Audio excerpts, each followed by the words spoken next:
বিদ্রূপের তীর আর সমালোচনার লৌহদণ্ডের বাড়ি খেয়েও আমি বলি, স্বাধীনতা তুমি কল্পনার ফানুস। লিবার্টি আর ইন্ডিপেন্ডেন্সের পার্থক্য করতে গিয়ে হৃদরোগীর মতো হাঁপাতে হাঁপাতে বলি, স্বাধীনতা তুমি কল্পনার ফানুস।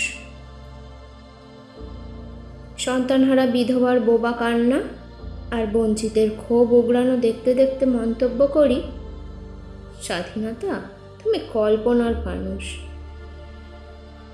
স্বাধীনতা তুমি নিজেই পিতৃমাতৃহারা অনাথ শিশু, তুমি নিজেই পুত্র কন্যাহারা জননী। তুমি আর কি দেবে আমাদের?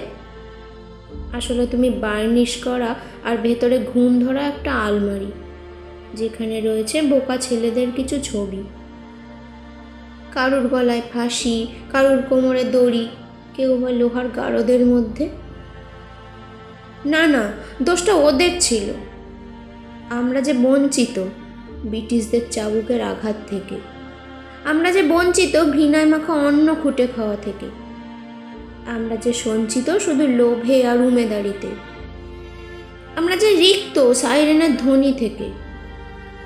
তাই বলি, তুমি কল্পনার ফানুস।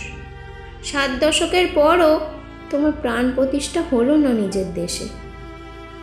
বুঝেছি তুমি ভাঙা দেশ দেখতে চাওনি, তাই নিজেই ভেঙে পড়লে, আর আজকের শিশুর কাছে তুমি একটা কল্পনার ফানুস।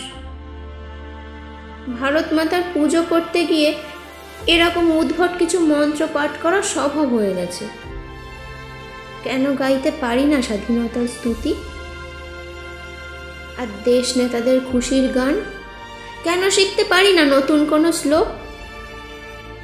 ত্রিবর্ণা পতাকায় রঞ্জিত অখণ্ড ভারত মায়ের মৃত মুখের দিকে তাকিয়ে শুধু মনে হয় আমি মানসিক রোগী হয়ে গেছি, আর বলছি, স্বাধীনতা তুমি একটা কল্পনার ফানুস।